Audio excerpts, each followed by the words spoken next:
Bem-vindos ao podcast Cantos e Encantos. E hoje a nossa convidada é a Isabela Paranaguá, advogada de sucesso, linda, jovem, mãe. E eu quero que ela conte a história para vocês, a história dela de sucesso como advogada. Aliás, ela vem de uma família de sucesso na área do direito. Isabela, me conta como foi que você decidiu ir para o direito, né? Afinal, você já vem da família, mas eu quero saber quando foi que virou a chave, que você entendeu que queria ser advogada. Rosângela, primeiro é um prazer estar aqui no seu podcast com a sua audiência. Você que também faz um grande sucesso na sua área, é uma mulher super admirável. Eu sempre quis ser do mundo do direito. Eu, desde pequena, acompanhava minha mãe no mundo jurídico e eu me encantei por ele muito cedo. Por afinidade também, mas porque também via a minha mãe e me inspirava no que ela fazia. Então, desde muito pequena, isso eu já comentei várias vezes nas redes sociais, que é algo que praticamente eu nasci inserida na advocacia. Então, eu nasci no ano da Constituição Federal, de 1988, e já no início da advocacia da minha mãe. Então, é uma relação umbilical, é uma relação de mãe e filha, que hoje se torna uma relação entre sócias e amigas. Então, a minha mãe, ela é minha maior inspiração na advocacia e eu não tenho nenhum receio de dizer isso, porque eu consigo entender que cada um tem o seu lugar ao sol. Ela é uma grande mentora da minha vida, mas eu também trilho a minha carreira independentemente. Ai, que lindo você ser fã da Cláudia, porque eu sou fã da Cláudia. Ela é minha cliente, comprou um imóvel comigo lá atrás, quando você era adolescente ainda. Olha eu só. lembro de você lá bem atrás. Acho que talvez você nem lembre de mim nessa época, mas ela comprou um apartamento comigo. E assim, eu tenho ela como admiradora, uma líder. Ela é uma defensora da família. E eu quero saber o seguinte, como foi essa decisão de ir para esse setor, né?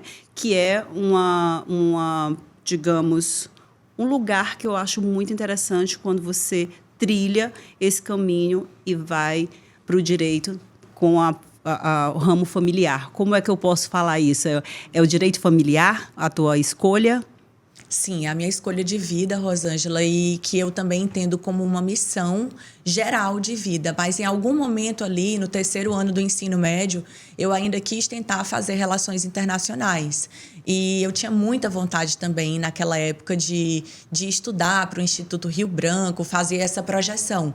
Mas, num outro momento posterior, quando eu passei para a História na Federal do Piauí e Direito, eu cursava os dois ao mesmo tempo, porque eu queria o Instituto Rio Branco, queria me programar desde muito cedo ali no curso, mas eu vi que a minha pegada mesmo era a advocacia, eu já gostava da advocacia, eu estagiei em alguns órgãos públicos exatamente para conhecer como é o outro lado e não ir direto para o roteiro da advocacia, para não estagiar diretamente no escritório que é da minha mãe. Então, eu fiz outros estágios, eu andei por outros setores e órgãos do judiciário, até que realmente eu fui lá e sentei no escritório de advocacia, trabalhei em outros escritórios de advocacia em São Paulo também, quando lá eu morei. E a advocacia, para mim, é o que eu respiro, é o meu dia a dia, é o que eu sei que eu posso fazer no mundo para contribuir e para ajudar as pessoas a resolverem estes problemas familiares que, como falam, não se acaba nem fica pouco, né? Verdade. Porque aonde tem família, vai ter problema para resolver. E o advogado e a advogada de direito de família vão estar ali para ajudar a solucionar esses problemas da melhor forma, porque, Rosângela, a verdade é que todo mundo, em algum momento desta vida familiar, vai precisar, sim, de uma orientação jurídica. Ai, olha, agora eu quero saber da linha do tempo da Isabela. Você morou lá em São Paulo, cursou Camilo, foi aqui em Teresina, Camilo Filho, não é isso? Camilo Filho. E aí se direcionou depois para São Paulo, estudou o que você fez em São Paulo e depois quais países que você morou. Joia. Vamos lá, conta essa história.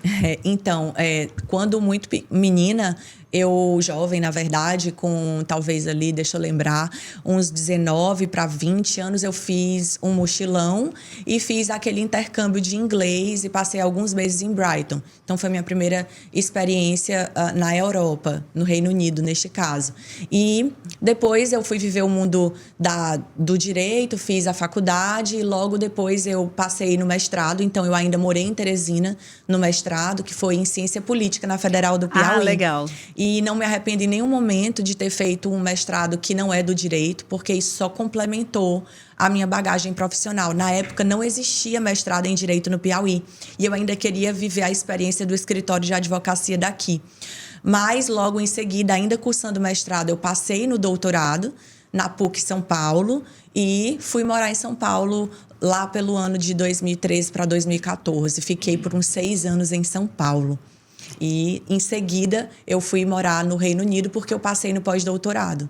Nossa, mulher doutora, pós-doutorada. Pós-doutora. E aí, doutora, você fez doutorado em que, na área familiar? Isso. Já? Meu doutorado foi em Filosofia do Direito com o Direito das Famílias, na PUC São Paulo. Eu terminei em 2016, com 27 anos de idade. E considerada aqui no Piauí a doutora em Direito mais jovem do estado do Piauí. Tenho muito orgulho Olha, de chega a dizer arrepiar, isso. eu fico orgulhosa, viu? Porque Obrigada. nós temos mulheres tão lindas e competentes, de sucesso, que sabem o que querem. Isso me orgulha bastante. E eu lembro que eu cruzei algumas vezes você indo e vindo para São Paulo e eu sempre falava Sim. com tua mãe. Eita, eu encontrei No com a aeroporto Isabela. a gente se encontrava. Isso, eu encontrei com a Isabela e ela toda orgulhosa de você. E assim, você é orgulho da gente, do Piauí. Então, conta o pós-doutorado, me conta aí. Então, Rosângela, eu agradeço muito os elogios e eu faço questão de dizer que eu digo isso quando eu venho para um podcast, para uma entrevista, porque em nenhum momento que eu falo, eu quero dizer que estou sendo soberba. Pelo contrário, eu, como defendo as mulheres, eu acredito que nós chegamos em um momento da vida que nós precisamos, sim, dizer para que a gente veio, dizer as nossas qualidades, falar bem de nós mesmos e das outras também, porque isso estimula demais na rede social. E a gente vive essa onda que a gente chama de quarta onda do feminismo, que é uma onda em que a gente tem a democracia da internet para utilizá-la como um bem entre nós. Então, a gente tem sim que se elevar, falar das nossas qualidades, dos nossos atributos, para que outras mulheres se estimulem a lá estarem em qualquer posição que elas estejam, até sair de posições que elas não deveriam estar, porque estão oprimidas. Então, a gente tem que fazer isso mesmo. E a passagem para o pós-doutorado foi muito interessante, porque eu já estava num projeto de, terminando o doutorado, voltar a morar no Piauí, mas, silenciosamente, eu não disse para ninguém, nem para o meu marido, que é a pessoa que eu converso todo dia e é meu confidente, meu parceiro de vida. Eu não disse nem para ele. E estudei de madrugada para aplicações de pós-doutorado. Eu já estava confirmada para o pós-doutorado na Universidade Federal de Santa Catarina, mas eu não queria ficar no Brasil. E aí eu fiz mais duas aplicações na Universidade de Salamanca e na Universidade de Birmingham, no Reino Unido. E eu passei em todas essas aplicações. E recebi o e-mail com a feliz notícia de que eu também seria admitida lá no Reino Unido como staff. Então, eu ganhei uma bolsa e também eu era remunerada como funcionária. Então, trabalhei mesmo na Universidade de Birmingham como funcionária e fiz várias missões diplomáticas pela Universidade de Birmingham. Ora eu viajava para Londres, ora eu viajava para Oxford, tudo representando esse núcleo que eu trabalhava, e eu fui lotada no núcleo de gênero. Eu trabalhava com a Megan Campbell, que era a minha chefe de setor lá, que é uma sumidade em questões de gênero lá nesta universidade. No Reino Unido ela é bem conhecida nessa área. E foi um grande presente na minha vida que eu conquistei. E eu sou muito feliz por ter feito essa caminhada lá no Reino Unido, porque é uma bagagem que eu trago para a minha profissão. Mas aí, vamos lá, você falou assim, eu quero entender mais. O que ela representa? Qual é o nome dela? Você pode repetir? A Megan. Megan. Você falou, ela entidade de gênero. O que isso significa? Explica mais sobre isso. Certo. A Megan, que era minha chefe de setor, eu fui lotada nesse núcleo de direitos humanos dentro de um subsetor que era gênero. Analisar as questões de desigualdade de gênero que acontecem no mundo inteiro. E aí a gente trabalhava também com as especificidades. Por exemplo, Birmingham é a segunda cidade mais muçulmana do Reino Unido. Então a gente analisava as questões de desigualdade de gênero das muçulmanas que lá moravam. Por exemplo, tem muita violência doméstica em Birmingham e a estatística é muito alta destas mulheres muçulmanas. Então, a gente tinha um núcleo. A gente tinha um outro núcleo que analisava as questões de gênero dentro da parte de reprodução humana. Então, a gente sabe que a mulher hoje, ela tem, com a tecnologia e o avanço da medicina, a reprodução assistida como sua aliada. Então, a gente fazia uma análise também da lei, porque no Reino Unido não é admitida a barriga de aluguel. Então, muitos britânicos, eles fazem a barriga de aluguel da Ucrânia. A gente até viu agora com a questão da guerra, e isso foi bem evidenciado para o Brasil, que as ucranianas, elas vendem, né, a barriga de aluguel, e muitas dessas vão para essa mercantilização do Reino Unido, porque lá não é permitido.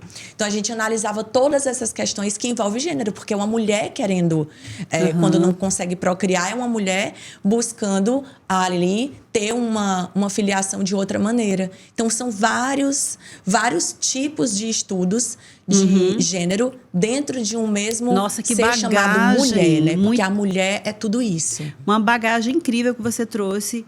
E aí você falou da violência, digamos, a mulher sofre essa violência lá. Sim. E eu quero comparar hoje com o que você viu lá e com o que você vê aqui. O que significa isso? Muito, porque muito é comparado com o Piauí, comparado com o Brasil, comparado com eles mesmos. Esse muito que você falou que elas sofrem de abuso, compara aí com o Piauí. Olha, fazendo um estudo comparado, Rosângela, que essa foi uma das dos meus trabalhos, também foi esse, o trabalho de artigo científico, que aí já é uma outra parte do trabalho do pós-doutorado. Foi exatamente fazer um estudo comparado entre as leis britânicas e a lei brasileira. Na verdade, a Maria da Penha, que é essa lei, ela é festejada no mundo todo. Lá no Reino Unido não existe uma lei específica, Maria da Penha, para esses casos. E lá é tão grande quanto no Brasil, mas pela estatística nós sabemos que o Brasil é muito mais.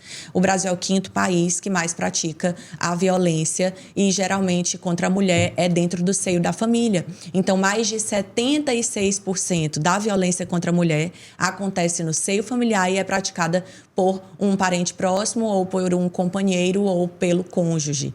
Então, é muito grave a gente identificar que é na família que a gente tem que ter um olhar mais cuidadoso ainda. É dentro dela. E a gente nasce dentro de uma família. Então, olha a preocupação que a gente tem que ter grandiosa com os entes da nossa família. Então, quando você é uma família que já tem ali a prole, preocupação maior ainda. Porque nós já somos maiores e capazes, mas os nossos filhos não. Eles dependem da gente, eles dependem da nossa criação. E ela começa dentro de casa mesmo. Aproveitando que você falou disso, às vezes eu me questiono com relação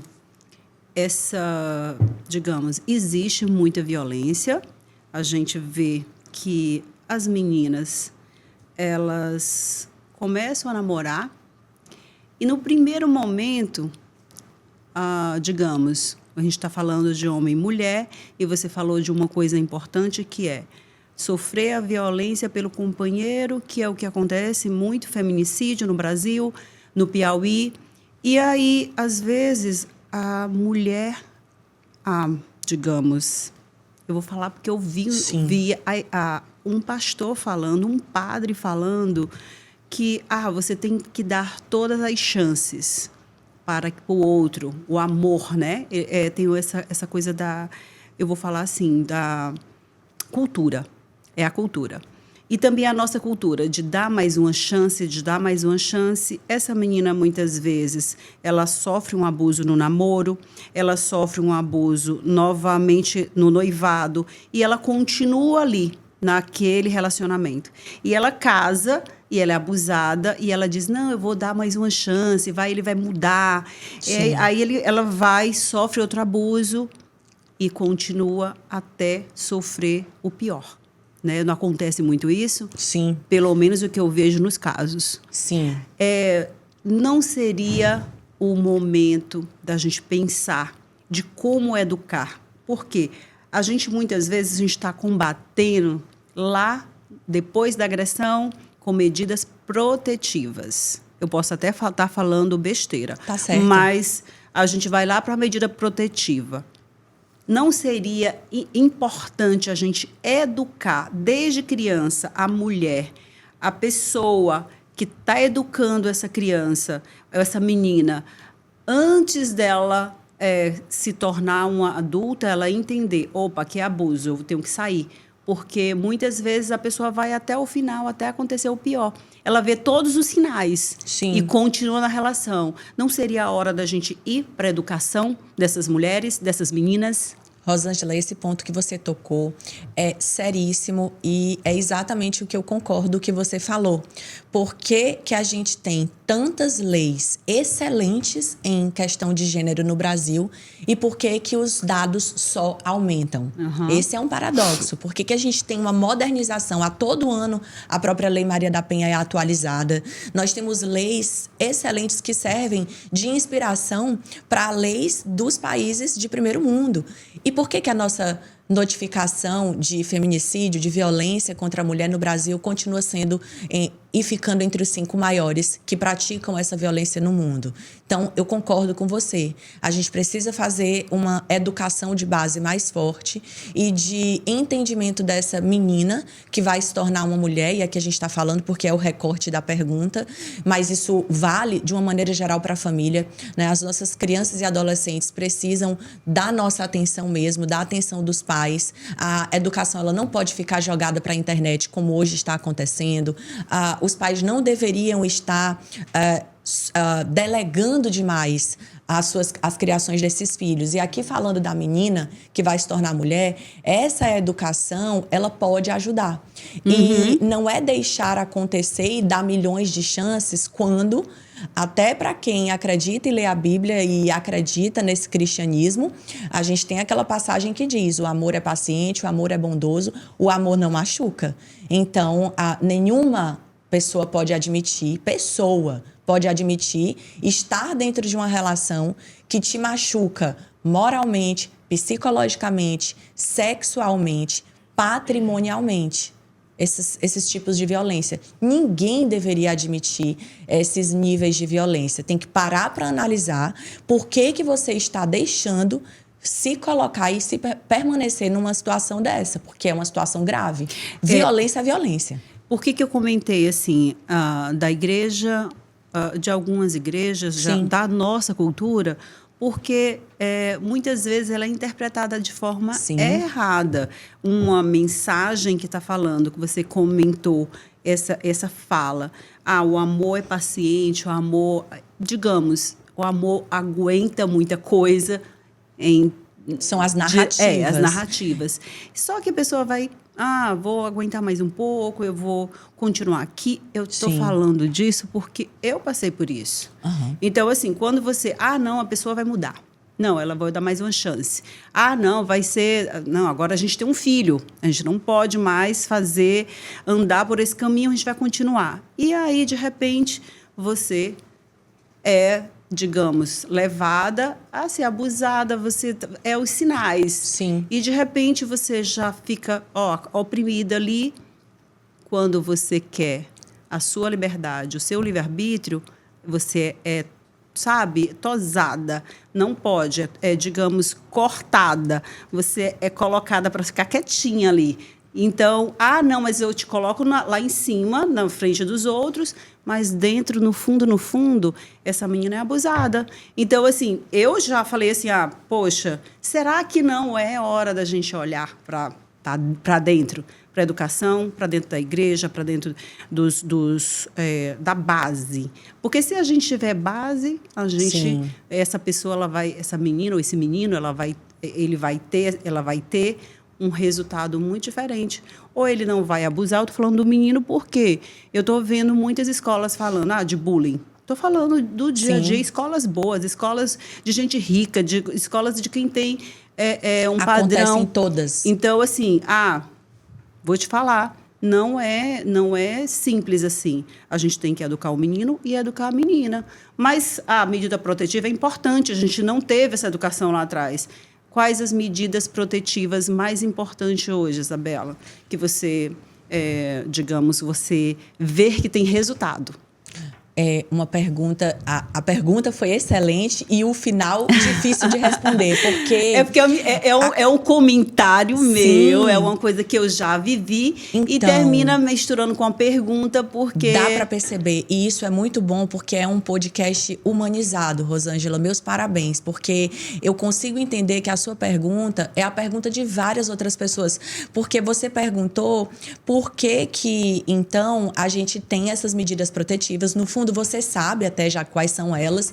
E no final, me pergunta por que não tem essa efetividade toda. Porque eu vou te responder que é muito difícil. Você imagina uma mulher preta e de favela. Ela vai ter uma forma de recorrer a essa justiça que é para todos, e ela, pela Constituição, diz que é para todos, mas a gente sabe que no dia a dia é muito diferente.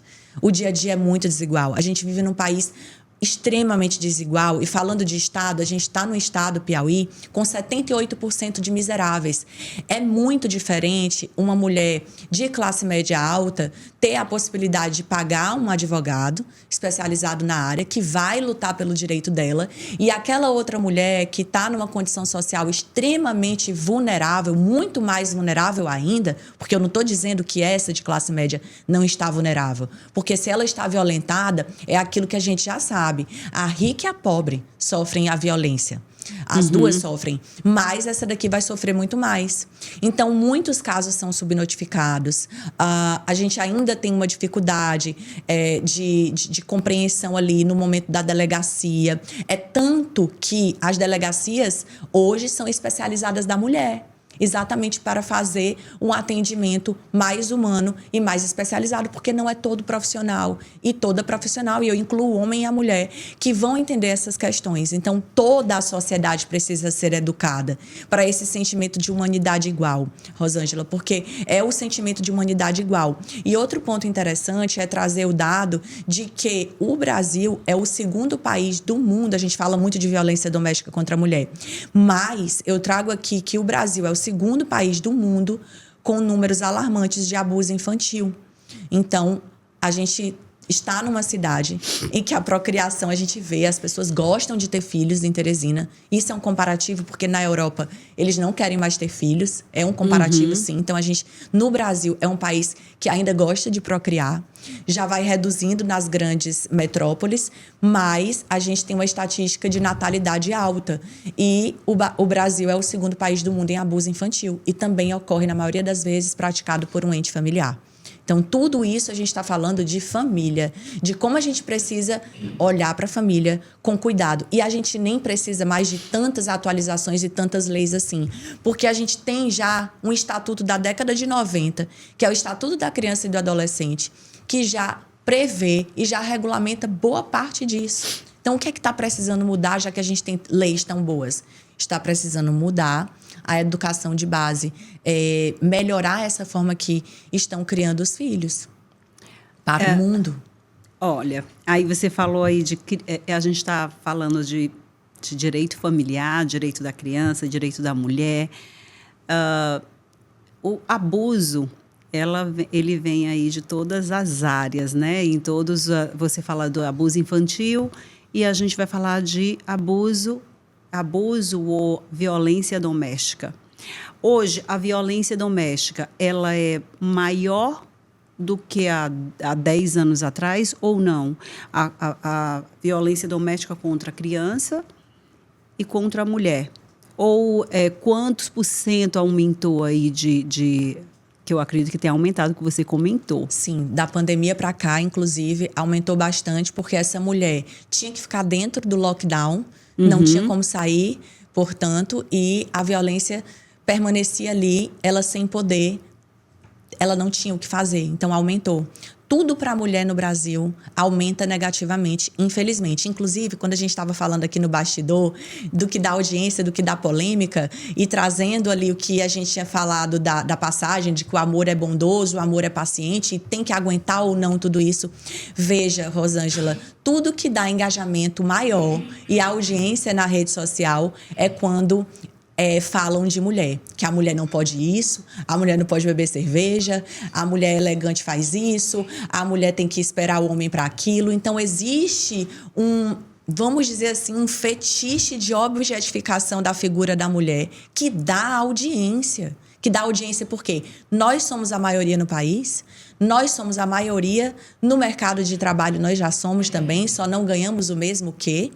E a mulher é essa figura extremamente interessante que dá audiência para tudo. Então, eles sabem que quando falarem da mulher, e elas também, falarem da mulher na rede social, vai dar ibope. Um dia desses eu vi uma pessoa falando da internet que mulher bonita como que dizia que só a mulher feia que trabalha. E aí dá visualização, é a viralização da objetificação da mulher. Então, isso também é algo que a gente vive nesse mundo da internet, que ninguém está alheio a ele, todos nós já somos digitais. E serve pra gente, eu, como profissional do direito de família e sucessões, eu fico olhando aquilo de maneira fiscalizadora, porque é um absurdo o quanto objetificam e continuam fazendo isso com a figura da mulher. E nós não podemos deixar, porque a internet tem essa democracia, essa liberdade de qualquer pessoa estar falando qualquer coisa na internet, até quando não sabe, muitas vezes não sabe o que está falando. E nós temos que selecionar o que estamos assistindo, porque o robô ele vai trazer tudo isso daí para a gente ver. O tipo de... o que você vê é o perfil do que dá engajamento para você. Exatamente. O que leva lá as suas postagens, vão chegar só aquilo. Mas aí você falando dessa fala com relação à mulher, eu vi a Alessandra Negrini. Ela fez um comentário um dia desses e deu muita visualização, acho que 5 milhões de visualizações, eu acho. Aí. Sobre um repórter, um jornalista, colocou na capa de um desses blogs, sei lá, desses jornais online, a Alessandra Negrini foi flagrada de shortinho, barriga de fora. Tipo assim, foi falar, Alessandra Negrini, 53 anos, vai para um pagode de shortinho, foi flagrada dançando pagode de barriga de fora. E ela ficou muito chateada, como se fosse uma mulher de 53 anos, fosse uma coisa, assim, absurda ela botar um short e tá de barriga de fora no pagode. Então, a partir daí, eu falei, gente, que absurdo, as pessoas querem falar de qualquer coisa, de qualquer forma, de qualquer jeito. E um jornalista, digamos, uma pessoa que vai lá e faz esse tipo de comentário, não vale nem a pena a gente, digamos, olhar uma postagem, aí vai o outro posta, o que vocês acham? Aí o outro posta, vários e aí fica o julgamento da Alessandra Negrini. E é legal, porque dá like, todo mundo olha, então... Realmente são os robôs da internet, é o que a gente chama de manada. E como você viu, é sempre ligado à figura da mulher, porque é a que dá mais ibope. E a gente não pode deixar isso acontecer, né? Isso não pode acontecer de maneira ilimitada como está acontecendo. E aqui entraria até uma outra discussão que é bastante polêmica, que é essa regularização ou limitação das redes sociais, que aí deixa para um outro momento que é bastante político. Mas trazendo política também, não somos todos iguais. Eu sempre costumo falar isso, tanto dentro de sala de aula, quanto fora dela, nas palestras, nos podcasts, porque as pessoas criaram a ideia, porque na Constituição diz que somos todos iguais, mas a verdade é que aquilo ali é só formal, a gente não é igual. Eu não sou igual, eu tenho uma criação diferente da sua, da dele e da outra pessoa. Aspectos emocionais, psicológicos, não tem como nós sermos iguais. Nós somos diferentes, mas a gente precisa ter uma noção de humanidade igual. Isso é que é realmente o direito de igualdade. O direito de igualdade não é para dizer somos todos iguais, bate palma. Não é assim mesmo. Tanto não somos iguais que algumas políticas precisaram ser feitas no Brasil. E falando de política brasileira, violência contra a mulher, de gênero, política. Então, sempre aqui falando dos recortes, Rosângela, a mulher, ela é tão objetificada que na política também precisou fazer uma política pública para ela. Porque quando ela agora quer se candidatar, ela sofre violência política por ser mulher. Ela é o enfeite. É porque ela só conseguiu porque ela é bonita. ela só chegou lá porque ela deve estar dormindo com o chefe. E Mas assim por diante. Agora você falou uma coisa que eu acho interessante. Quando eu entrei no mercado imobiliário, eu acho que tinha... Eu vou falar assim, eu lembro de 5 mulheres. E quando eu entrei, entrou algumas meninas comigo. E eu tinha até medo de entrar. As pessoas me chamavam para eu trabalhar no mercado. Na época eu tinha 21 anos. E aí as pessoas me chamavam e eu digo, não, quero ir não. Deus me livre, não quero, porque só tem homem. Eu ficava com medo. Uhum. E aí eu entrei. Lógico, a gente vai vendo que eu tenho possibilidade. E eu, empreendedora desde novinha, eu trabalhava com moda, roupa, e eu vendia roupa, né? Então, eu falei, não, eu vou entrar, se é para me vender roupa, o percentual de comissão da roupa é uma coisa, o percentual de comissão de um imóvel é outra. Eu pensava, empreendedora, eu já pensei grande. E aí, eu fui trabalhar no mercado imobiliário com 2 anos, assim, foi sucesso mesmo. Só que, quando eu estava lá sendo a melhor, a campeã, sabe qual era o comentário dos meninos, dos rapazes que trabalhavam no mercado? Desse jeito é fácil, ela veste saia. Então, o comentário maldoso, na época, me machucou. Eu digo, olha, eu vou mostrar que eu vou ser a campeã. Com mais um ano, eu virei diretora da empresa. Então, assim, essa alfinetada... Porque é muito fácil apontar e dizer que é dessa forma, né? Exato. Então, essa alfinetada é para barrar a gente, é para parar. Só que a gente não vai parar. Não é com o objetivo, ou então a pessoa sabe que você não está fazendo nenhuma coisa errada, mas ela vai te, ela vai te questionar, ela vai te colocar, a prova para você simplesmente parar. Porque na política eu já vi algumas, nossa, se você souber o que é a política, eu já conversei com algumas amigas que estão entrando na política, ela falou, olha, Rosângela, você é passado à prova de bala. Você é testada e você tem que ser firme, tem que ser forte. E é isso, eu acho que a gente tem que continuar, não parar. Porque se eu tivesse parado... Eu não tinha colocado mais 500 mulheres. Eu botei mais de 500 mulheres no mercado de imobiliário de Teresina. Eu formei... Você é a maior referência que eu e uma grande parte da sociedade piauiense tem no seu ramo. Você é uma desbravadora. E esse exemplo aí que você trouxe para o podcast é um exemplo para a vida, Rosângela. Você apenas não parou. E eu costumo dizer, a resposta a gente dá com trabalho. Então, vamos entregar com trabalho. Deixa esses outros dizerem, vamos fazer o nosso. Tem lugar para todo mundo. Algumas pessoas não entenderam isso ainda. Eu não vejo nenhum outro advogado, por exemplo, como meu concorrente, porque eu entendo que eu, graças a Deus, a minha competência, a minha expertise, ao que eu acredito ser de existência também na profissão, é o meu lugar ao sol. Eu tenho conquistado essa estabilidade. Eu não vejo ninguém como meu concorrente de verdade. Eu quero é que o outro advogado se dê bem para toda essa advocacia que está tão desvalorizada, se sente desvalorizada, na verdade, se dá bem como um todo. Tanto é que eu tenho uma participação na política de ordem, que é uma participação para tornar a advocacia, a OAB, mais inclusiva, mais diversificada, mudar um pouquinho a cor daquilo ali. Hoje a gente tem muito mais mulheres participando, para dar uma diversidade, para ouvirem todas isso. Você falando falas. Que você hoje é conselheira federal, que isso é uma coisa que é para ser dito, falado. Isabela, conselheira federal da OAB. Então, assim, isso eleva ao nosso status, né? Sim. Mais uma mulher de sucesso fazendo a sua parte, né? E encarando a profissão de forma linda e profissional, não é isso? Cada dia que passa, você está dando um passo a mais, ensinando, porque é professora também, né? Também. Tá com quanto tempo que você dá aula? Mais de 10 anos. Mais de 10 anos. Eu formo pessoas, porque hoje está na moda da aula, né? Agora está na moda. Está na moda, né? Que eu acho legal, está na moda ser corretor de imóveis. Sim. E está na moda ser professor, né? E mentor. Mentor. Que termina saindo da sala de aula, colocando outro nome. Eu formo pessoas mulheres e homens desde 1999. Isso é bagagem. Olha só, 99 até agora, eu coloquei mais de 500 mulheres no mercado imobiliário.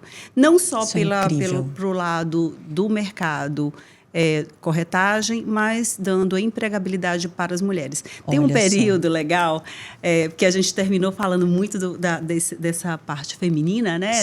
Das mulheres profissionais. Então, eu vou falar, teve um período que eu tinha 100% de pessoas dentro da minha empresa eram só mulheres. Inclusive, a menina que fazia o serviço de boy, que a gente chama boy, eu chamava de girl, porque era a menina do cartório que ia, levava, fazia o pagamento, era uma menina. Então, todo mundo era menina. Só que, Isabela, tem só um detalhe. Fazer essa administração da TPM, que era o mais difícil.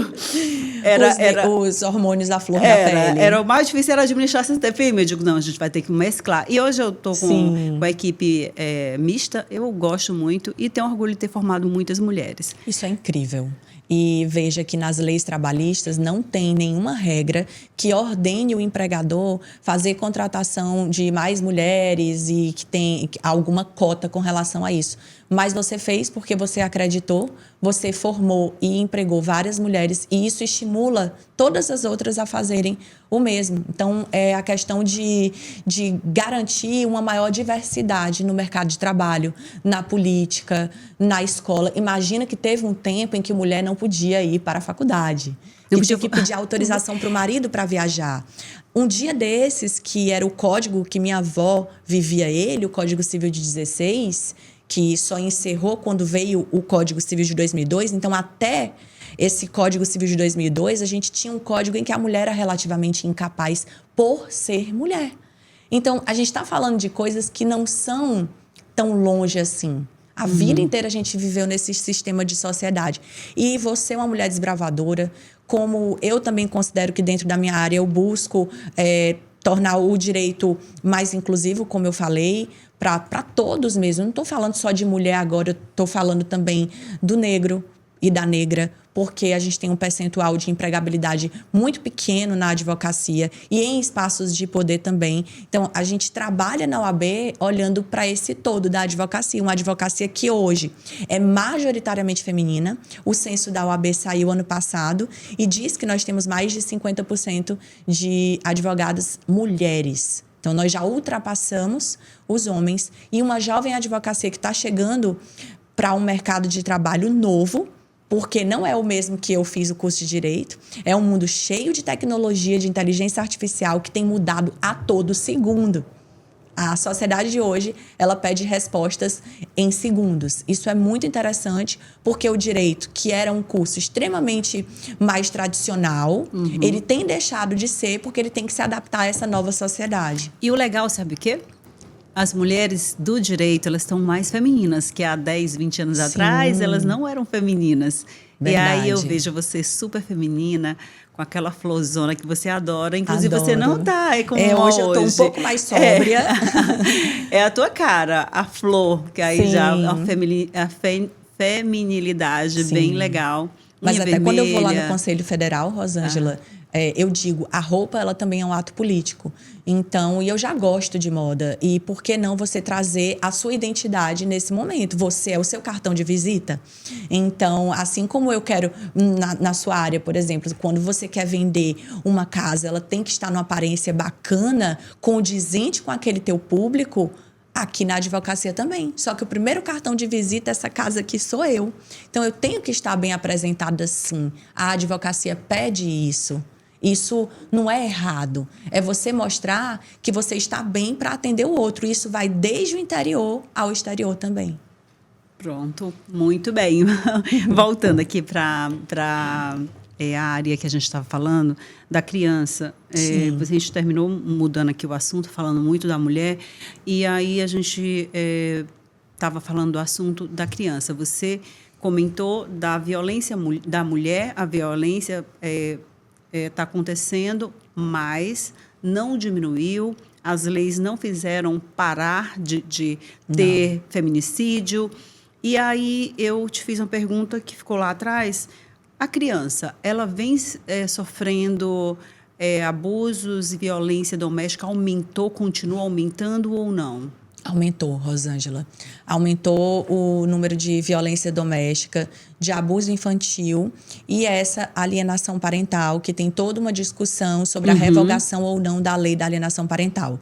Mas revogando ou não a lei da alienação parental, a verdade é que temos, com os divórcios e dissoluções de união estável com filhos, nós continuaremos tendo crianças e adolescentes bastante alienadas por esses pais. Você pode excluir a lei, mas quando tem um pai ou uma mãe que ainda não entenderam que precisam separar o que aconteceu com o fim da relação e a continuidade da sua vida como pai e mãe agora separados, se eles não entenderem isso, eles não vão dar a dignidade que merece essa criança e adolescente.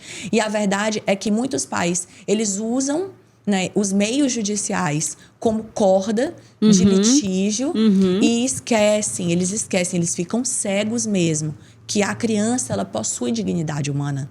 E a gente precisa dar essa dignidade humana, que quando eles estão medindo tudo a respeito ali da convivência, ela não vai isso, ela não vai tomar o banho de piscina, ela não vai aquilo. Claro que dentro do que a gente precisa analisar no caso concreto, mas muita coisa que acontece ali poderia ser resolvida entre os pais, mas a cultura do litígio deles não quer que faça o melhor para o filho. Eles não enxergam isso. E a nossa advocacia de família, ela tem esse dever de ensinar o nosso próprio cliente. E ali numa tentativa de conciliação, mostrar que eles que deviam resolver isso. Né? A gente está ali para auxiliar como advogado. Às vezes a gente tem que ir... Muitas, na verdade, na maioria das vezes a gente vai ter que ir para o litígio. Infelizmente, na maioria das vezes vai para o litígio. Ainda não somos um país de muitas conciliações. Tanto é que as metas do CNJ, existem semanas nacionais da conciliação exatamente para estimular que ela aconteça. Porque a cultura do brasileiro ainda não é essa. Nossa, parece que a gente está evoluindo em vez de evoluir. A gente não está evoluindo o tempo todo. Nossa, é muito triste, né? Porque muito triste. A semana atrasada, uma semana atrás, eu tive um podcast com uma psicóloga. Porque, assim, qual é o objetivo principal desse nosso podcast? É o lar como protagonista, e o lar tem a ver com a família. E, assim, a minha missão no podcast é poder ajudar mais famílias a terem... digamos, oportunidades de aprender, de ouvir, de se entender, de crescer e evoluir. E o lar como protagonista, Isabela, foi assim, não é só mercado imobiliário. A gente coloca aqui alguns construtores, porque a gente termina se envolvendo em construir aquele modelo de vida. E esse modelo de vida inclui também uma pessoa como você, que entende muito do direito familiar, entende muito de estar dentro dessas famílias no litígio. E eu sei que quando vai para o litígio é porque já se esgotou todas as possibilidades, não é isso? A gente busca dessa forma, esgotar todas as possibilidades fora do judiciário, que é ali uma tentativa de fazer com que seja amigável.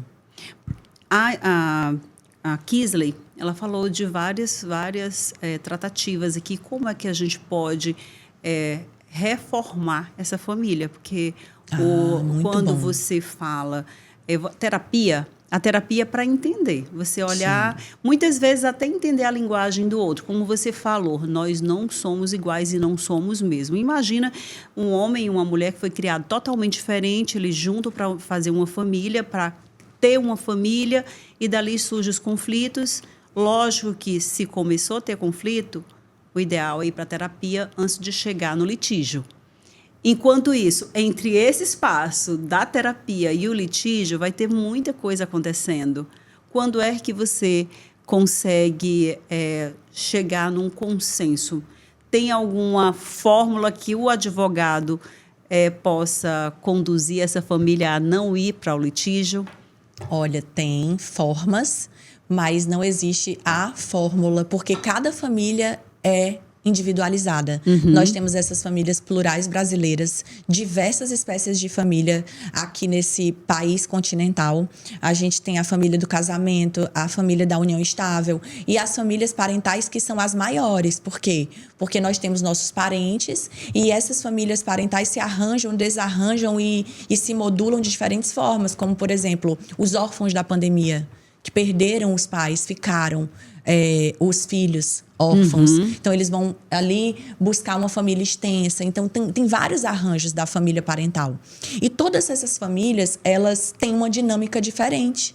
E nelas, elas vão se diferenciar umas das outras porque nós somos diferentes. E isso é muito fascinante do direito de família, de trabalhar com ele, Rosângela, porque não vai existir a fórmula mágica, mas existem mecanismos, técnicas profissionais, como práticas colaborativas, existem métodos de resolução de conflito fora do judiciário, e aí que vai do profissional da família ser um profissional altamente especializado e que tenha essas capacitações e que esteja sempre se atualizando.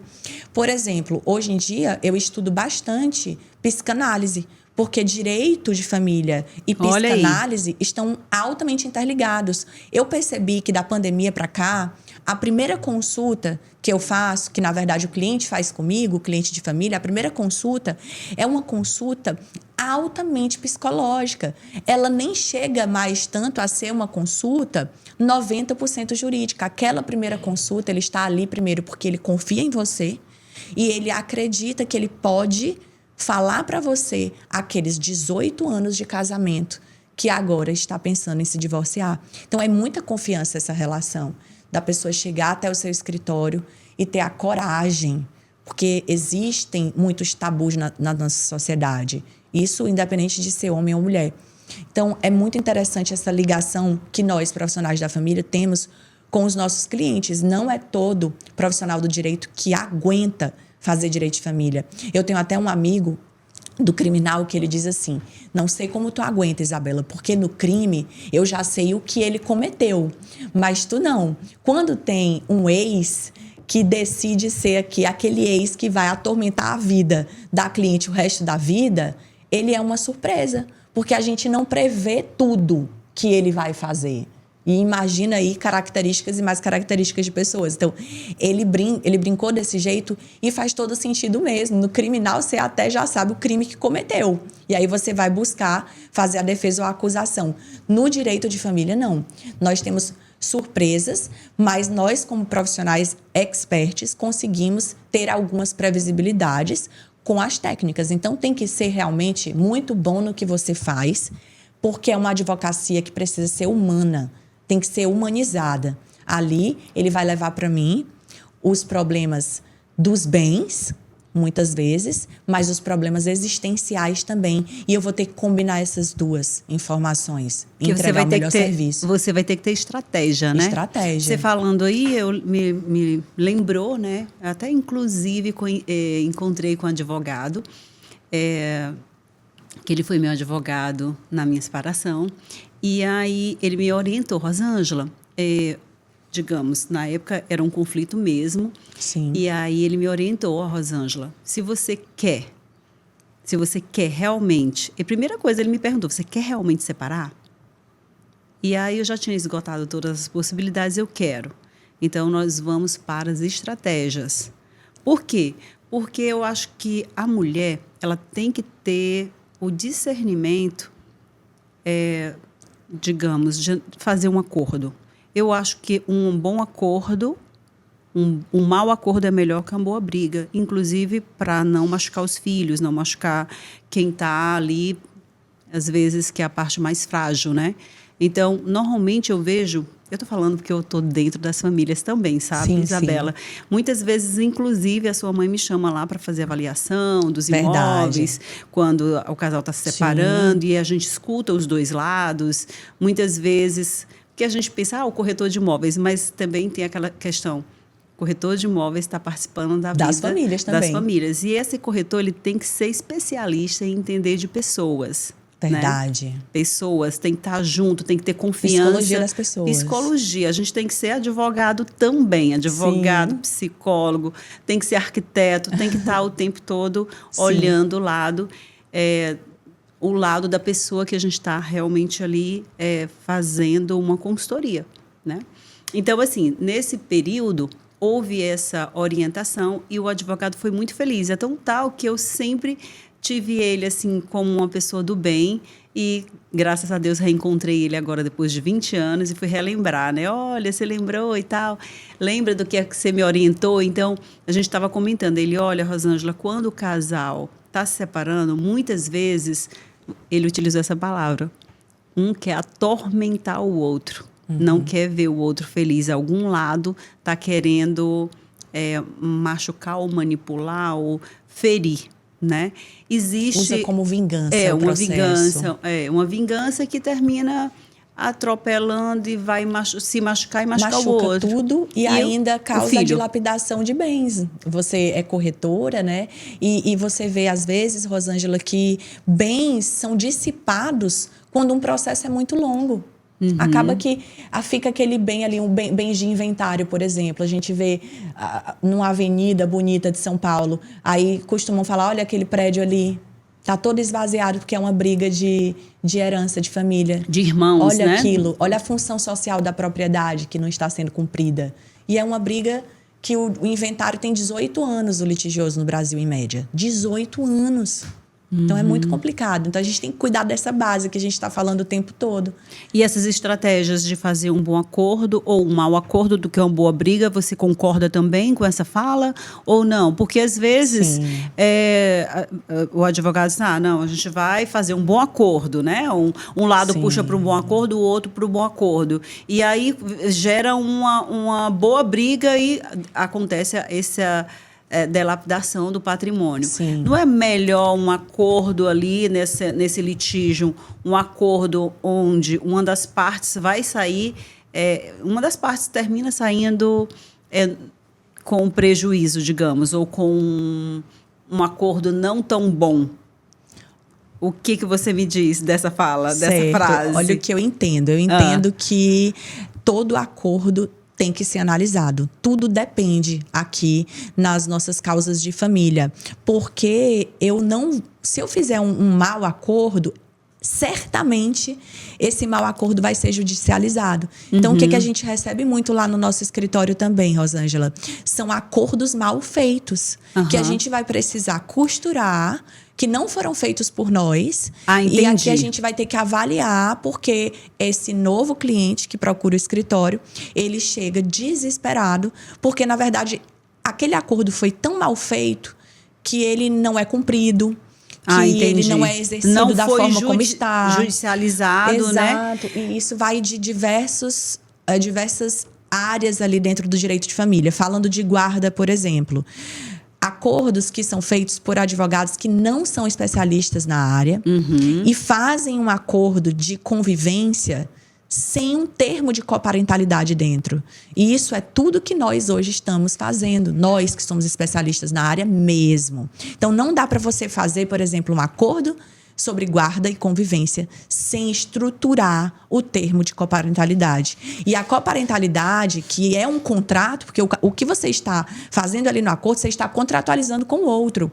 Precisa ser específico que aquela criança, só a Maria Clara, de 3 anos de idade, é ela, filha do João e da Patrícia, que estuda na escola tal, que todo meio de ano faz uma viagem internacional.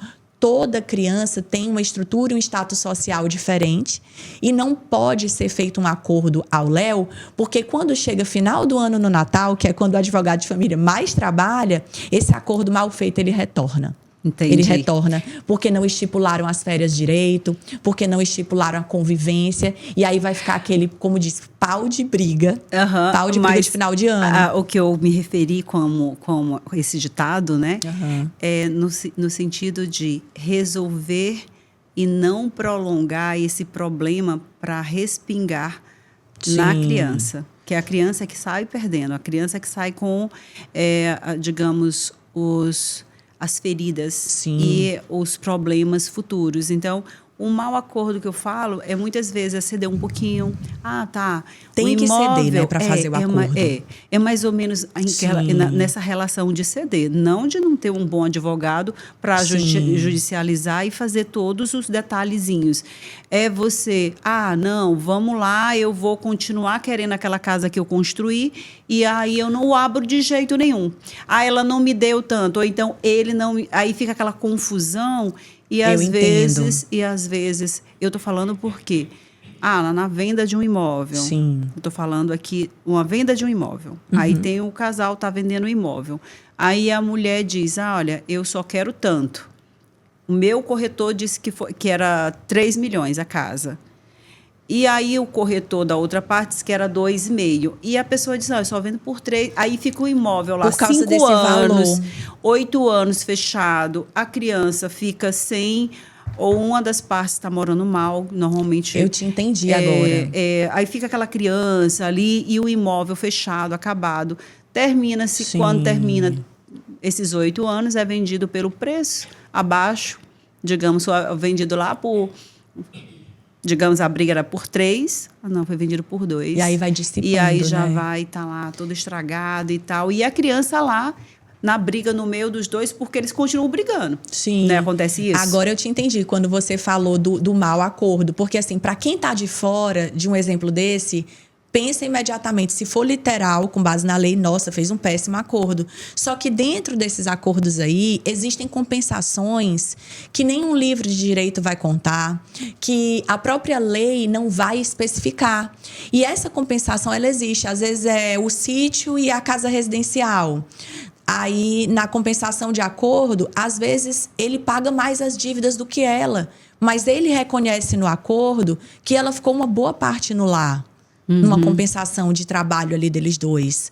Então, esses são os acordos que, para os olhos de fora, às vezes podem até parecer maus acordos, péssimos acordos, mas não são. Tudo depende mesmo, tudo depende. E aí que vem de novo o trabalho do bom advogado, com o advogado colaborativo do outro lado também, para fazer essas compensações e essas colaborações de mostrar para o teu cliente, olha, você precisa ceder também um pouquinho nessa parte. Porque se você ceder, a gente vai evitar 8 anos de um divórcio litigioso com esses bens. Vamos pensar um pouquinho mais. É por isso que na tentativa de acordo, às vezes nós temos mais de 2 reuniões. Também não pode ficar para uma eternidade a tentativa de acordo. Tudo a gente tem que só pesar, saber o momento. E é por isso que eu te disse que eu não vejo o outro advogado como concorrente. Por quê? A gente pode comprar os mesmos livros, a gente pode até cobrar o mesmo contrato de honorários, mas a minha estratégia só eu vou ter. Pronto, era a questão da estratégia, Isabela, que eu estava falando. Às vezes você tem a sua visão como profissional para aquela pessoa que confiou em você. Exatamente. Resolver um problema. E muitas vezes, quando a pessoa não confia em ti, ou no advogado, ou não confia na pessoa que ela contratou para fazer a avaliação do imóvel, vai ficar aquela confusão, uma desconfiança. Será que essa pessoa, você não tem amizade com ele ou tem com isso. ela? Olha, será que você não tem amizade com ela? E alguma das partes vai me procurar. Sim. Então, assim, esse direito familiar é como o seu amigo falou, é bem delicado, né? O nosso lugar. Estou falando porque eu vendo não é só para quem está casando. Eu vendo de pessoas que estão se separando. Todas essas famílias aqui. Por isso que a gente comentou. A gente fala do lar, do imóvel, da casa.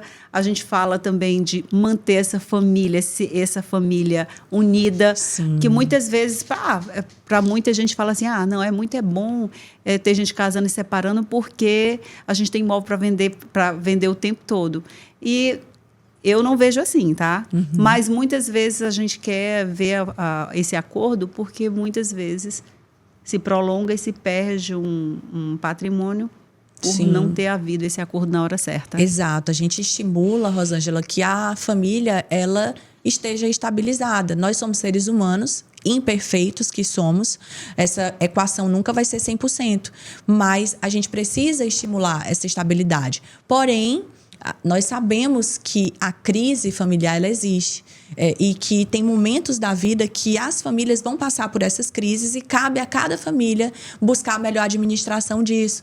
E hoje a gente tem, de novo, um podcast como esse que estimula e mostra que essas famílias podem buscar ajuda, que elas podem buscar equipes multidisciplinares, podem buscar terapia. Para quem não acredita, que eu acho até muito difícil uma pessoa não acreditar em terapia hoje em dia, porque é um profissional muito importante, mas que busque na fé, ou na meditação, ou em alguma outra forma, uma maneira de estabilizar o seu templo. E o seu templo é a sua casa, independente se é um apartamento, se é uma residência rural, é sua casa. Ela é o seu templo e a sua casa interior. É a casa interior. Que é o seu templo. Coloco, por isso que o nosso podcast é muito vasto.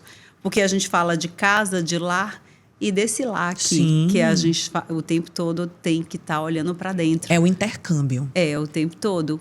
E vamos lá, qual o conselho que você dá para as famílias que estão nesse momento, nesse período? Não vou falar nem litígio, nem estão bem. Qual o conselho da advogada que está o tempo todo ali para fazer o seu melhor conselho? Qual seria esse conselho para ter essa harmonia no lar? Olha, o meu conselho para as famílias elas terem mais harmonia no lar é realmente olharem para si em primeiro lugar. Como diz o filósofo, conhece-te a ti mesmo. Então, as pessoas elas precisam voltar para o seu interior. E, como a gente acabou de mencionar, buscar maneiras de acreditar e ter um propósito. Então, qual é o seu propósito de estar vivendo nesse formato de família que você escolheu? Porque são escolhas. Então, qual é o seu propósito? Qual é a sua missão de vida? Todos nós precisamos ter um propósito. E se você já tem uma família com filhos, e aqui eu vou precisar bater bastante nessa tecla, olhe para as suas crianças, olhe para os seus filhos, para os adolescentes, porque eles precisam de dignidade. E você tem uma responsabilidade muito grande de dar isso a eles até a maioridade deles, até o momento em que eles estiverem morando com você, ou ali até os 18 anos, é a sua responsabilidade. Isso é legal. Mas falando do que é fora do legal, tem o moral. Porque o direito, ele intercambia muito com a moral, o direito de família, mas a sua moral é a sua convicção, são os seus valores pessoais, é o que você acredita dentro de uma existência em sociedade. Então, para que essas famílias elas solucionem melhor os seus problemas, sendo elas protagonistas das suas histórias, elas precisam entender a sua essência. Isso é muito importante. Como eu disse, seja na fé, seja numa outra crença, desde que seja para o bem e buscando o bem. Eu acredito que religião, não sei futebol, porque é complicado, né? Dizem que religião, política e futebol é complicado de falar. Mas buscar o bem. Eu acredito que a gente tem como resolver muitos desses problemas e ter uma família mais estável quando, por exemplo, casais conversam sobre finanças. Os casais precisam conversar sobre finanças, porque finanças é o primeiro motivo de divórcio no Brasil. Em segundo, vem a traição. Nem é a traição em primeiro lugar, como muita gente acha. Então, a gente precisa, sim, falar de patrimônio, falar de vida financeira. Não é errado, não é amoral falar disso. Pelo contrário, se tivesse falado antes e feito planejamento familiar antes, faça um planejamento familiar. É outra orientação que eu dou. Uhum. E às vezes a pessoa diz, eu não preciso, porque eu não tenho nada.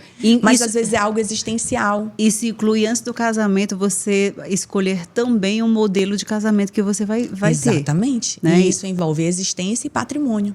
E tudo isso dá para fazer de maneira planejada. Quando a gente planeja, é melhor. O planejamento também não quer dizer que você vai acertar todo o tempo.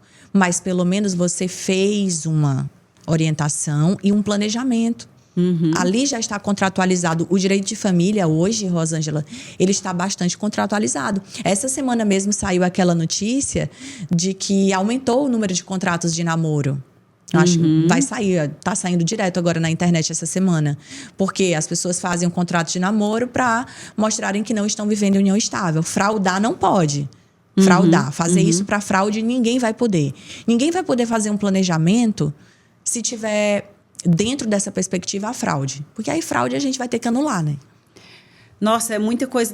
Eu tá com 1h04, 1h04 de tempo de conversa, Nossa, mas eu não vou deixar você sair. Mais duas perguntinhas, tá? Passou tão rápido e tá sendo tão gostoso. Mas tem muita conversa pra gente botar em dia, um papo em verdade, dia, né? Rosângela. E vou falar da questão na separação, que isso são dúvidas que eu já ouvi algumas pessoas falarem. Na separação, essa questão desse... o direito... Eu vou te explicar melhor, peraí. Tá. Na hora da separação, o filho vai ficar com quem? Quando há a violência doméstica... Entendi. Um não pode entregar... Digamos, a mulher sofreu violência e ela vai ter a guarda dos filhos. Sim. Como é que tá? Porque antes a mulher sofria violência e ela dividia essa guarda. Como está essa lei, Isabela? Isso. Porque, na verdade, assim, eu acompanho por quem te acompanha, mas a gente não está por dentro. Às vezes uma cliente te conta, né? Mudou isso, mudou aquilo. E eu sei que agora, quando há violência, Sim, a gente tem teve uma atualização. Isso, eu quero saber dessa atualização. Certo. Eu demorei a fazer a pergunta porque realmente eu estou por fora e eu queria entender. Mas você foi... Eu fui no rumo. Foi no rumo. Em outubro do ano passado, a gente teve uma atualização na Lei da Guarda Compartilhada. E essa era esse atualização... nome, era a Lei da Guarda Compartilhada que eu estava por fora. Porque a guarda compartilhada ela é a regra no Brasil. A exceção é a guarda unilateral e só existem esses dois tipos de guarda no Brasil. Quem anda falando o contrário na internet não está certo. Certo. Isso aqui já é algo que eu estou dizendo para vocês, porque tem aparecido cada coisa na internet e na nossa área também, mas só existem duas guardas no Brasil, unilateral e compartilhada. Compartilhada é a regra. E essa atualização do ano passado, de outubro, acrescentou um parágrafo no artigo da guarda compartilhada, dizendo que a mulher que sofre violência doméstica, naquele caso em específico, vai deixar a guarda compartilhada de ser a regra. Ou seja, vai ser guarda unilateral, porque dentro dessa atualização entendeu o legislador que não tem condição de uma mulher que sofre violência doméstica ela conseguir compartilhar a guarda do filho. Isso causou várias polêmicas, porque a gente sabe também que existem mulheres que utilizam a Lei Maria da Penha como um instrumento de vingança. Assim como muitos também pais utilizam a lei da alienação parental como instrumento de vingança. São estatísticas, não sou eu que estou dizendo. São as estatísticas. Por isso que tem gente querendo revogar a lei da alienação parental. E por isso também que foi atualizada essa lei, mesmo tendo polêmica. A verdade é que, Rosângela, a gente vai ter novamente que analisar cada caso. Por quê? Porque a gente vai ter que analisar se esse processo ele já foi julgado, se ele realmente é tido como um violentador. Porque, às vezes, ele vai passar um momento de morosidade do judiciário, o judiciário é moroso, e imagina se ele foi inocentado. Então, a gente também tem que pensar no outro lado, da presunção de inocência. Então, é um artigo... um parágrafo que tem causado polêmica no Brasil e que, de novo, vai ser o advogado e a advogada que vão ter que trabalhar esse parágrafo aí para que não vá para a justiça todos os casos do mundo. A gente não vai poder resumir todo mundo. Então, agora, todo marido, todo ex-marido tem que ter, neste caso, a gente não pode generalizar. É muito complicado, porque essa lei que você trouxe, ela é muito polêmica. Ela é muito polêmica. Ela dá confusão até em congressos da nossa área. Por quê? Não dá para utilizar também como instrumento de vingança. Porque aí a gente vai estar retroagindo. E aí também, eu tô falando porque eu já vivi isso e eu sei, eu já me separei, tinha filho, eu sei exatamente o que acontece quando... existe uma parte que quer se vingar, né? Sim. Então, muitas vezes, digamos, tem a violência doméstica e também, um só fica com o filho e esse filho fica com prejuízos. Porque ele vai estar sem o contato com o pai e existe aí uma um lapso, digamos. Sim, Eu não posso ele vai falar se sofrer por isso. Você de repente há um rompimento. Você tem ali um casal que o filho tá ali o tempo todo com os dois. De repente, essa criança, vou falar uma criança de 5, 6, 7 anos, tem o convívio com os dois, de repente um agride o outro, ou mesmo que, digamos, há essa lei, a lei diz, olha, você não pode mais ter contato com a guarda, vai ser da Maria, e o João não pode ter mais contato. Sim. Ou não vai ter guarda. Como é que fica esse meio termo desse convívio? É rompido, eu fiquei com essa dúvida, é rompido esse laço 100%? Como é isso? É isso que eu fiquei com as dúvidas. A minha questão era justamente essa. Ele vai pegar... Como é que ele vai ter essa convivência? Porque esse rompimento também gera desgaste emocional enorme. Um desgaste, e também vai gerar muito conflito pessoal para a criança. Sim, vai atrapalhar o desenvolvimento dela, dessa criança. O ideal, Rosângela, é que a criança conviva com ambos os pais. Esse é o ideal. É o que nós desejamos para todas essas crianças, filhas de pais separados. Porém, esse ideal ele não é exercido por diversos fatores em muitas famílias. A maior parte dos fatores é a utilização de técnicas para instrumento de vingança, isso que a gente estava falando. É quando eles jogam nos filhos as incapacidades deles nos seus casamentos agora falidos. E não pode, que eu falei da dignidade da criança. E ela fica no meio desse furacão. Então, isso que eu vou falar é polêmico também, mas a psicologia, de uma maneira geral, pelo que eu tenho ouvido até de psicólogas jurídicas, olha a pergunta: é possível você ser um ex-marido ruim e até violento, mas um bom pai? É uma pergunta que a gente faz em direito de família. É possível você existir uma pessoa que foi um ex ou uma ex violenta, mas ser um bom pai ou uma boa mãe?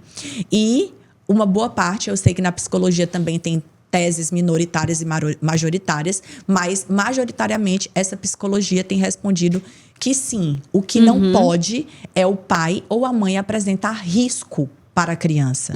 Então, entendi. Se o pai ou a mãe, separados agora, não apresentam risco para a criança, eles vão ter o direito de convivência, sim. Independente se a mãe ou o pai não gostarem mais um do outro, independente de divergências morais. A gente teve um caso recente de um pai e uma mãe que divergiam sobre o batismo do filho. E o juiz teve que decidir. Nossa. O juiz decidiu sobre uma questão moral. E é isso que eu estou querendo trazer aqui para o podcast. Quando os pais mostram o insucesso deles como juiz pais. Agora eu fiquei curiosa. O juiz foi favorável? Foi favorável ao batismo da criança. Pronto. E a gente teve um caso também no nosso escritório, porque esse que eu falei, ele foi noticiado. Mas um caso aqui do nosso escritório, em Teresina, e é interessante contextualizar, porque é na nossa terra, e é lógico que reservados os sigilos, Rosângela, mas a gente também já pediu aqui no nosso escritório para que acontecesse o batizado da criança, porque o pai estava contra o batizado da criança, o pai não reside no estado do Piauí, e no final das contas, quando o juiz autorizou o batizado da criança, a mãe, que tinha reservado o buffet e tudo, chegou o pai com 12 convidados. Com 12 convidados. O buffet que a mãe tinha pago, né? Olha que interessante.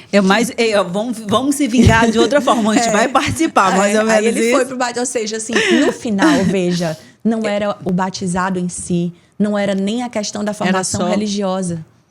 Ele não concordou com o batizado só por vingança. Olha aí, é verdade. Olha aqui, a gente precisa refletir sobre isso. Você falou aí e realmente caiu várias fichas aqui. Eu vejo muita coisa no dia a dia, não só dos amigos ou de clientes, a gente vê muita coisa de perto. Sim. Nesse sentido de vingança. Escuta, né? Vingança desnecessária, só para machucar o outro. Desnecessária, só para machucar o outro. Poderiam, né? E quem muitas vezes sai perdendo é a criança. E aí alguém, desculpa te interromper, pode estar se perguntando, mas e aí, cadê tua participação nisso? calma, né? A gente não participa de 100% do dia a dia desses clientes, mas a gente entrega o melhor. Naquele momento, a gente tentou o acordo. A gente tentou fazer com que aquilo acontecesse de uma maneira amigável, ainda mais porque é uma questão moral, mas muitas vezes ele não queria. Uhum. Ele não queria fazer o acordo sobre isso. E ela queria batizar a criança. Isabela, Difícil. Nós estamos aí com Vamos lá. 1h e pouquinho. Chegando Chegando ao fim do nosso podcast. Eu quero a sua última mensagem. É para o mundo. Porque se você está acabando de falar que a violência doméstica acontece no mundo, qual é o teu conselho? Qual é a tua visão? O que é a mulher? Essa é uma mensagem para a mulher que está sofrendo esse abuso, que está sofrendo de violência. Qual é o recado que você deixa para essa mulher? Qual é a medida que ela tem que tomar? Certo. Para essa mulher que está sofrendo violência, ela precisa procurar ajuda, sim. Não se esconda por trás dos panos. Não se esconda. Não finja que aquilo não está acontecendo. Porque toda mulher, ela tem a sua sabedoria. Toda mulher sabe assim. Não negue aquilo que você está passando. E se é uma situação ainda mais de violência, procure ajuda. A mulher precisa procurar ajuda. Quais ajudas? Nós temos diversos números que dá para ligar. Quando a mulher não tem como procurar um advogado, não tem como pagar um advogado, ela pode procurar a Defensoria Pública. A Defensoria Pública do Estado do Piauí, por exemplo, é excelente. Tem os defensores públicos lotados em direito de família. Conheço muitos deles porque trabalhamos no dia a dia, até nos institutos de família. São excelentes profissionais. Essa mulher precisa procurar ajuda. Ela precisa ir numa delegacia especializada na mulher, com assim, a minha orientação é que já vá com o seu procurador, mas ela precisa entender que ela precisa de ajuda e ela tem que procurar essa ajuda, sim. Não tenha medo de pedir ajuda. E quem está do lado, aquela história de briga de marido e mulher não se mete a colher, hoje em dia não tem mais isso. Se você é um vizinho e você escuta, você precisa ajudar essa pessoa.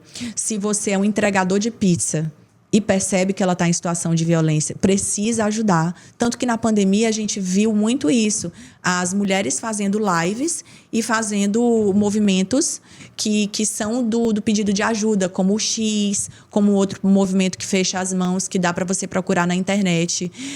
A gente teve casos de mulheres que no iFood, na mensagem do iFood, mandaram um pedido de ajuda.